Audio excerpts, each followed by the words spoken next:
कैसे हो बच्चों। आशा करता हूँ आप सब ठीक होंगे, स्वस्थ होंगे।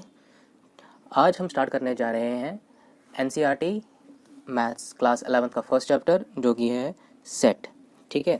अब एक नाम जो ये सेट है, सेट से हमें क्या आइडिया मिलता है, यानी ये कलेक्शन है। It's a collection of objects. ठीक है ना, ऑब्जेक्ट्स बोल दो या उसको हम एलिमेंट से भी रिप्रेजेंट कर सकते हैं। ठीक है, so it is a collection, लेकिन कैसा कलेक्शन है, वेल डिफाइंड। ठीक है ना, एक रैंडम कलेक्शन नहीं है, it is a well defined collection of object. तो इस तरीके से हमें क्या मिल जाती है, सेट की डेफिनेशन मिल जाती है। What is set, what is set actually, set is a set is a well defined collection of objects। ठीक है, इसमें ये जो ये वेल डिफाइंड है ये सबसे इंपॉर्टेंट चीज है। ठीक है, वेल डिफाइंड का क्या मतलब है कि भाई किसी सेट में जो ऑब्जेक्ट्स आए या जो एलिमेंट्स आए उसके अलावा कोई बाहर से कोई और एलिमेंट नहीं आ सकता। ठीक है, यानी वेल डिफाइंड है, यानी उनकी डेफिनेशन फिक्स है। उन सारी एलिमेंट्स में एक ऐसी कॉमन प्रॉपर्टी है जिसके कारण वो एक सेट बना।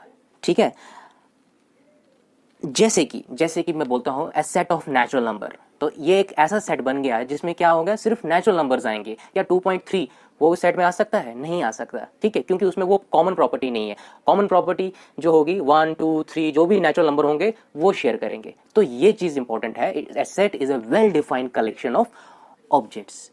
ठीक है,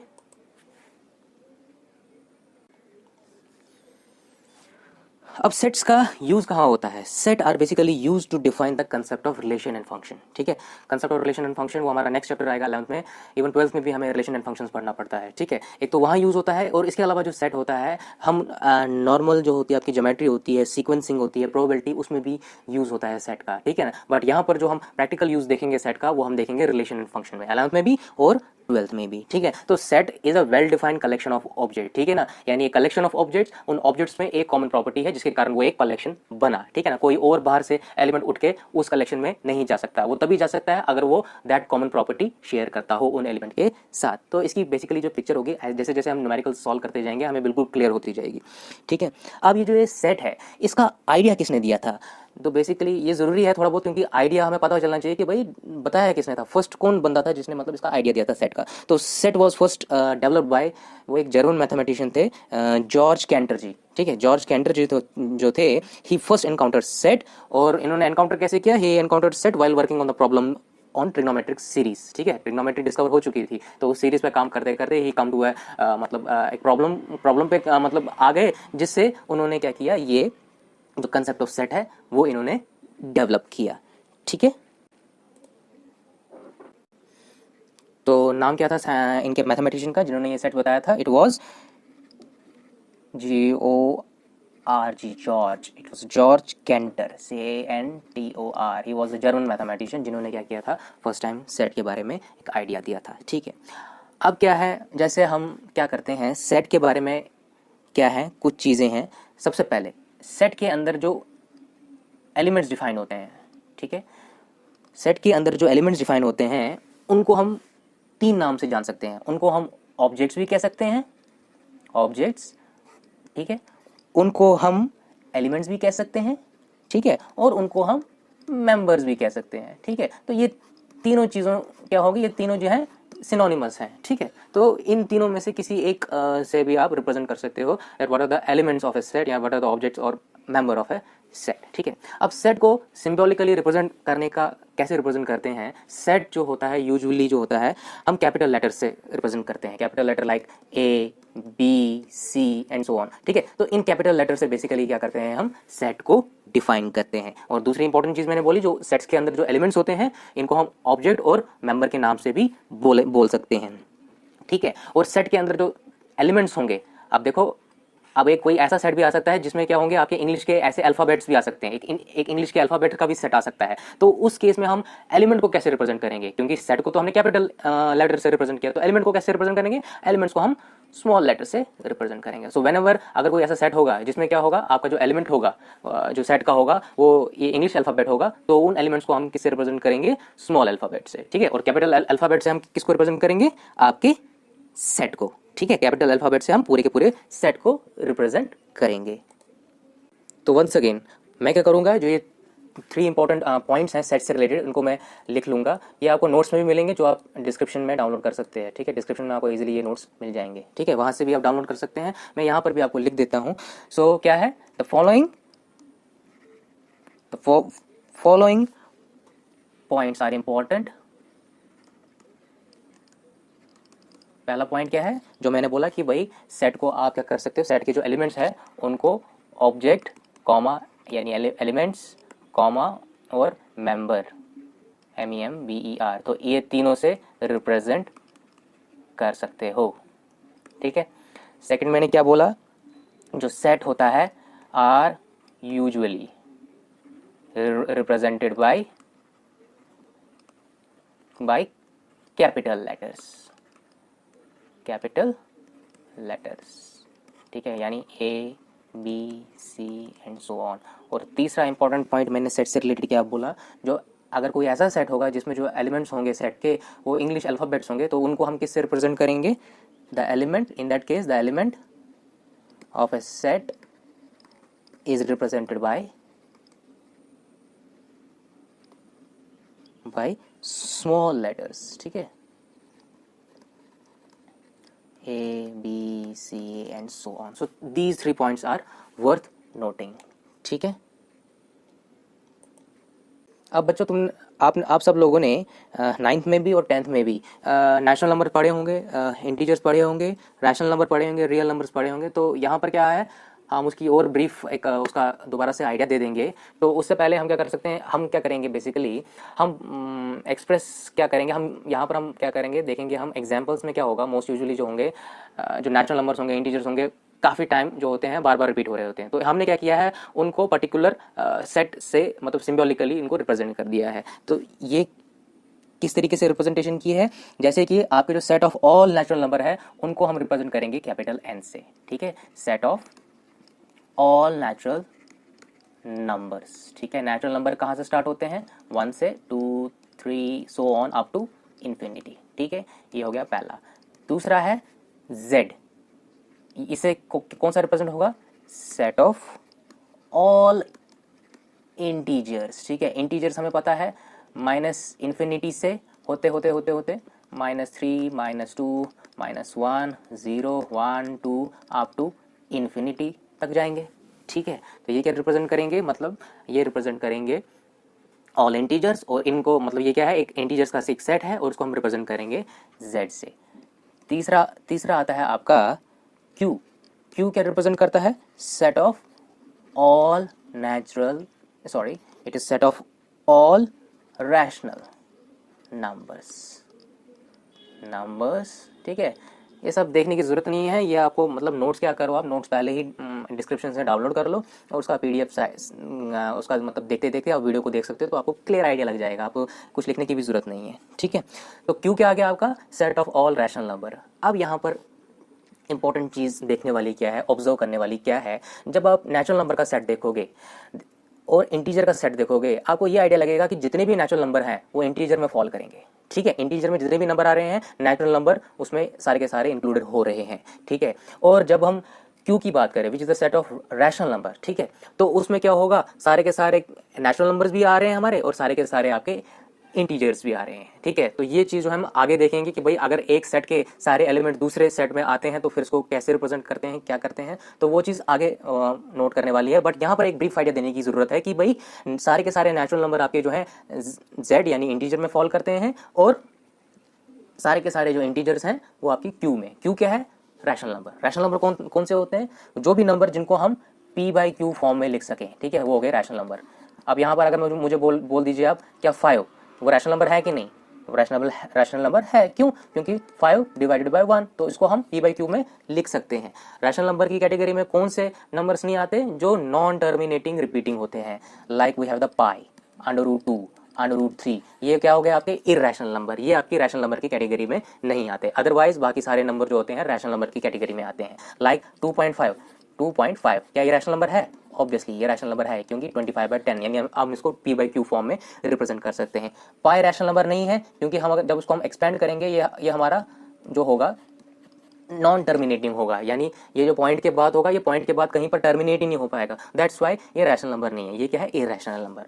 और नंबर सिस्टम में आपका सबसे बड़ा जो सेट है वो होता है आपका R, which is set of real number पे एक अलग चैप्टर है हमारा 10th में, ठीक है। तो रियल नंबर एक इतना बड़ा सेट है जिसमें क्या है, कोई भी आपका नेचुरल नंबर हो, रैशनल नंबर हो, इरेशनल नंबर हो, इंटीजर हो, सारे के सारे इंक्लूडेड होते हैं। तो रियल नंबर जो है एक सबसे बड़ा सेट है, सबसे बड़ा नंबरों का सेट है जिसमें हर टाइप के नंबर जो होते हैं, जो नॉर्मली ऑकरिंग नंबर्स होते हैं, वो इंक्लूडेड होते हैं, ठीक है। तो ये चीज़ इंपॉर्टेंट है नंबर सिस्टम से रिलेटेड।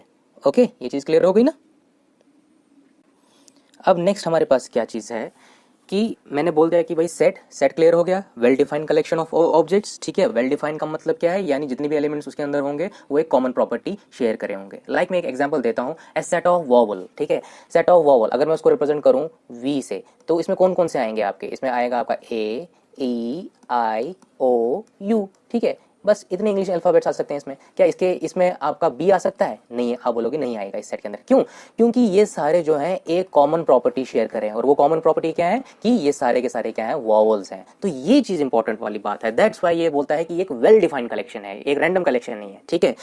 सेट से ये चीज क्लियर होगी। उसके बाद मैंने सेट का बोल दिया कि जॉन कैंटर ने डेवलप किया था हमारा फर्स्ट, और सेट का यूज हमारा रिलेशन फंक्शन में होता है, ज्योमेट्री सीक्वेंसिंग प्रोबेबिलिटी में होता है। तो उसके अलावा फिर मैंने बोला आपको कि जो होंगे नेचुरल नंबर का जो सेट होता है, इंटीजर का सेट होता है, और आपका रैशनल नंबर का सेट होता है, रियल नंबर का सेट होता है, वो हम मोस्ट फ्रीक्वेंटली हम क्या करेंगे, एनकाउंटर करेंगे। तो हमने क्या किया, उनके परमानेंट सिंबल्स दे दिए हुए हैं। तो set of all natural number को हम कैपिटल एन से रिप्रेजेंट करते हैं, कैपिटल से ही ऑब्वियसली रिप्रेजेंट करेंगे क्योंकि सेट को हम कैपिटल लेटर से इंग्लिश कैपिटल लेटर से रिप्रेजेंट करते हैं। So capital N set of all natural number, capital Z ये set of all integers, capital Q set of all rational number, और कैपिटल टी को हम बोल सकते हैं set of all irrational number, और capital R which is set of real number, ठीक है।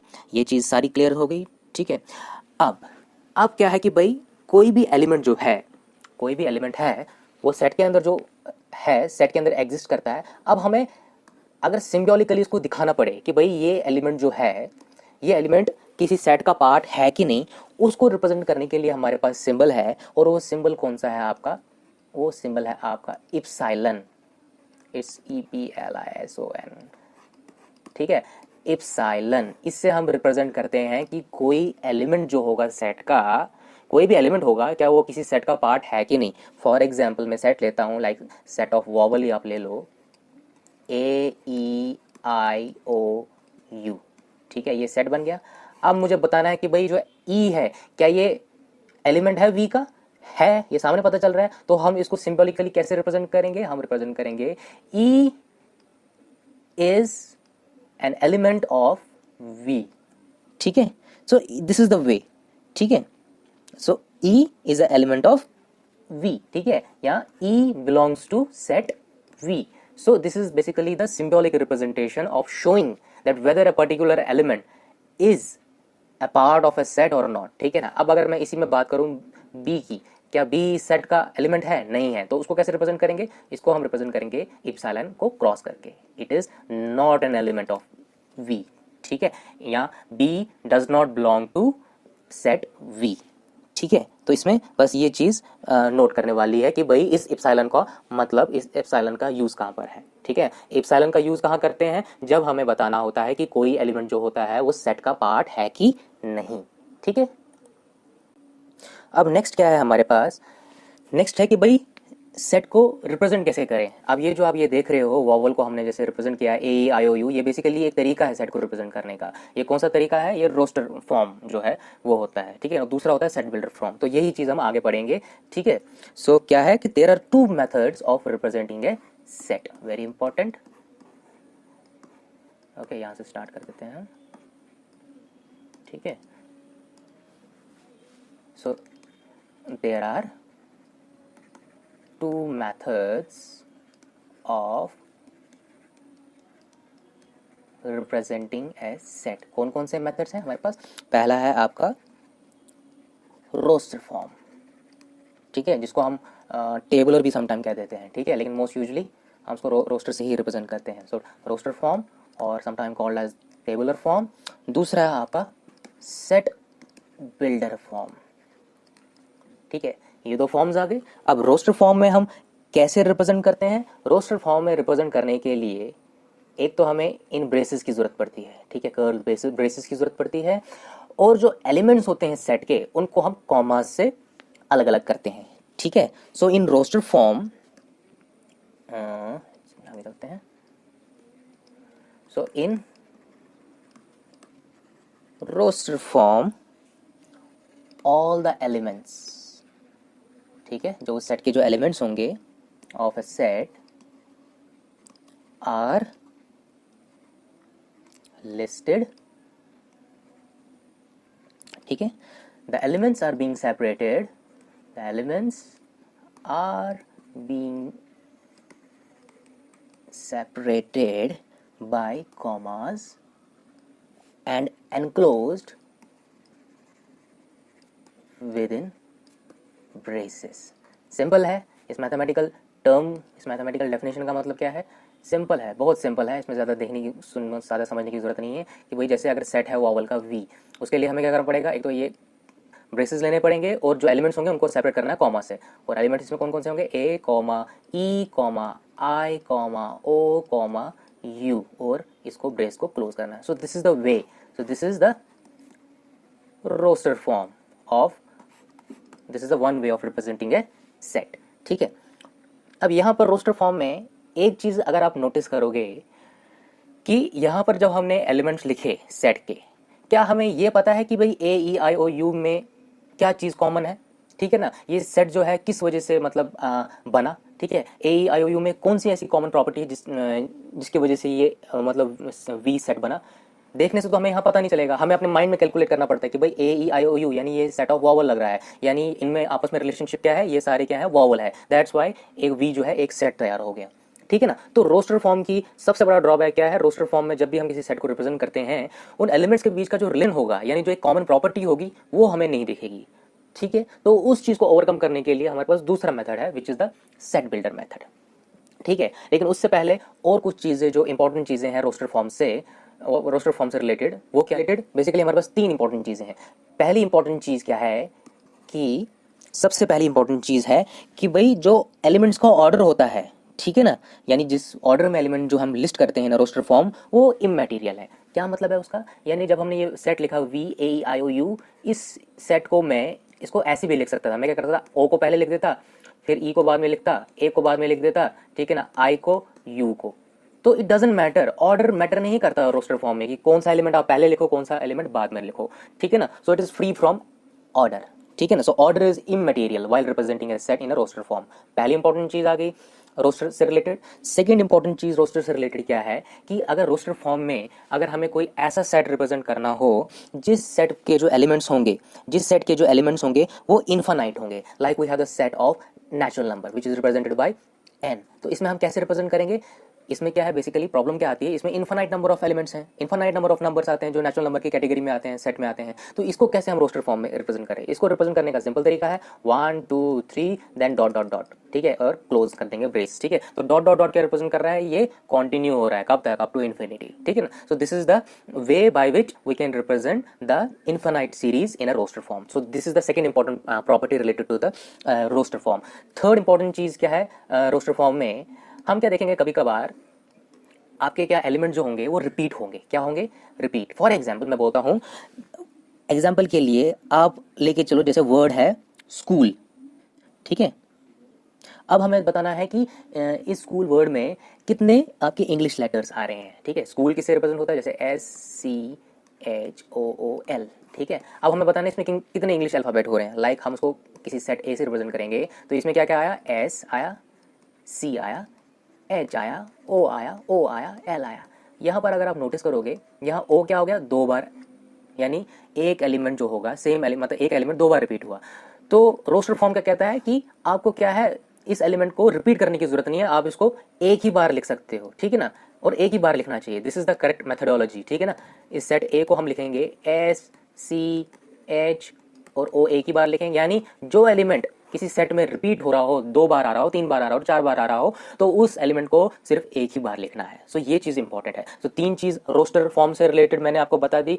पहली इंपॉर्टेंट चीज़ क्या होगी कि वही जो ऑर्डर होगा जिसमें हम एलिमेंट्स लिखेंगे इन रोस्टर फॉर्म, वो इमैटेरियल है, ठीक है ना। हम किसी भी ऑर्डर में लिख सकते हैं, किसी भी रैंडम ऑर्डर में हम लिख सकते हैं, ठीक है ना। एलिमेंट सारे के सारे उस सेट में आ जाने चाहिए, तो ऑर्डर से कोई हमें लेना देना नहीं है। दूसरी इंपॉर्टेंट चीज़ मैंने रोस्टर फॉर्म से रिलेटेड क्या बोली कि भाई रोस्टर फॉर्म में क्या होता है आपका, जब आपकी इन्फिनाइट सीरीज आती है तो उसको हम कैसे रिप्रेजेंट करते हैं, डॉट डॉट डॉट डाल के, काम खत्म। और तीसरी इंपॉर्टेंट चीज़ जो आपकी रोस्टर फॉर्म से रिलेटेड आ गई कि अगर एक एलिमेंट एक से ज़्यादा बार रिपीट हो रहा है तो हमें जब उसको रोस्टर फॉर्म में लिखना है तो हमें उस एलिमेंट को सिर्फ एक ही बार लिखने की ज़रूरत है, उसको बार बार रिपीट करने की ज़रूरत हमें नहीं है, ठीक है। तो ये चीज़ इंपॉर्टेंट क्लियर होगी। नेक्स्ट हम पढ़ेंगे सेट बिल्डर फॉर्म, ठीक है। तो अब ये सेट बिल्डर फॉर्म क्या है? In set builder form, all the element of a set possesses a single common property which is not possessed by any element outside the set. Clear? ठीक है ना। ये तो बेसिकली सेट की एक definition है कि सेट में क्या होता है कि जितने भी उसके एलिमेंट होते हैं वो एक सिंगल कॉमन प्रॉपर्टी को सेटिस्फाई करते हैं, तभी जाके उनका एक सेट बनता है, ठीक है ना। और कोई भी एलिमेंट जो उस प्रॉपर्टी को सेटिस्फाई नहीं करेगा वो उस सेट का हिस्सा नहीं होगा, ठीक है ना। तो बेसिकली ये सेट बिल्डर फॉर्म की डेफिनेशन क्या है? सेट बिल्डर फॉर्म के अगर हम डेफिनेशन लेंगे, it is simply the definition of set. What is set? A set is simply defined as the well defined collection of object. यानी well defined क्यों है? Because these elements, these objects possesses a single common property which is not possessed by any other element outside the set, ठीक है। तो ये चीज़ clear हो गई। तो सेट बिल्डर फॉर्म में हम बेसिकली रिप्रेजेंट कैसे करते हैं, इसका मैं डायरेक्ट बता देता हूँ। इसमें कैसे रिप्रेजेंट करते हैं हम सेट बिल्डर फॉर्म में क्या करना होता है, जैसे हम लेते हैं यही सेम हम लेते हैं वॉवल का आप सेट ले लो, इसको हम कैसे रिप्रेजेंट करेंगे, ये सेट बिल्डर फॉर्म है, ठीक है। इसमें भी ब्रेस आएगा, फिर आएगा एक्स, ठीक है, कॉलन, ठीक है ना। तो आगे वो जो कॉमन प्रॉपर्टी होगी जिसके कारण वो सेट बना, वो कॉमन प्रॉपर्टी हमें लिखनी है। और वो कॉमन प्रॉपर्टी क्या है? X is a vowel in English alphabet, ठीक है, इंग्लिश अल्फाबेट, ठीक है ना। तो ये आ गई आपकी सेट बिल्डर फॉर्म, ठीक है। रोस्टर फॉर्म तो मैंने बता दी थी, ठीक है। उसमें क्या क्या आ गया? AEIOU, ठीक है ना, ठीक है। सेट बिल्डर फॉर्म में हम इसको कैसे रिप्रेजेंट करते हैं? Brace x colon x is a vowel in the English alphabet. तो इससे तो हमें क्लियरली आइडिया मिल गया कि भाई इसमें कौन कौन से एलिमेंट्स आएंगे, ठीक है ना। So this is the another way of representing the set, ठीक है। सो दो तरीके हमारे पास, एक रोस्टर फॉर्म है और एक सेट बिल्डर फॉर्म है। लेकिन रोस्टर फॉर्म की कुछ हमारे पास शॉर्ट कमिंग्स हैं जिसके कारण जो सेट बिल्डर फॉर्म है इट इज मच मोर, मतलब ब्रॉडर सेंस में तो आप कह सकते हो कि ये ज़्यादा मतलब कॉम्प्रिहेंसिव है, इसमें ज़्यादा मतलब जो है एग्जांपल्स जो होती हैं वो कवर होती हैं, ठीक है ना। क्योंकि हम आगे पढ़ेंगे जब रोस्टर फॉर्म में जो है सेट ऑफ रियल नंबर, हम सारे के सारे मतलब set of real number represent नहीं कर सकते। लाइक मैं एग्जाम्पल देता हूँ, जैसे नंबर 2 और 3 के बीच में हमें बताना है कितने रियल नंबर हैं, मतलब उसका एक सेट बताना है। तो 2 और 3 के बीच में 2.1 भी रियल नंबर है, 2.11 भी रियल नंबर है, 2.2 भी है, 2.3 भी है, तो उसको रोस्टर फॉर्म में रिप्रेजेंट करना मुश्किल हो जाता है, ठीक है ना। तो वहां पर हम क्या कर सकते हैं? सेट बिल्डर फॉर्म का यूज ले सकते हैं, ठीक है। तो these are the two ways of representing a set, ठीक है। इसके बाद क्या है? अब जहां यहाँ पर मैंने जो ये x लिखा, ये इंपॉर्टेंट चीज है, जरूरी नहीं है आप x लिखो, यहाँ पर आप y भी लिख सकते हो, y फिर colon y is a vowel, ठीक है ना, या z इज अ वॉवल। तो इसमें जरूरी नहीं है x लो, ठीक है। y फिर कॉलन लेना है, तो रिप्रेजेंट करने का तरीका क्या है? पहले सेट लिखना है जो कैपिटल लेटर से रिप्रेजेंट होगा, equal to, then brace, then यहाँ पर एक वेरिएबल आ जाएगा, वो x आ सकता है, y आ सकता है, z आ सकता है, जो सारे के सारे एलिमेंट्स को रिप्रेजेंट कर रहा होगा हमारे सेट के, ठीक है। तो फिर देन कॉलन, तो उसके बाद उसकी प्रॉपर्टी बतानी है, उस वेरिएबल की प्रॉपर्टी बतानी है, विच इज इस केस में क्या है? x is a vowel in English alphabet, ठीक है। तो इसके नेक्स्ट वीडियो जो है वो हम बनाएंगे एक्सरसाइज 1.1, उसको पूरी तरह सॉल्व कर लेंगे। इस वीडियो में नहीं बनाएंगे क्योंकि ये वीडियो आप ज़्यादा लंबी हो जाएगी, ठीक है सर। ओके ओके बच्चों।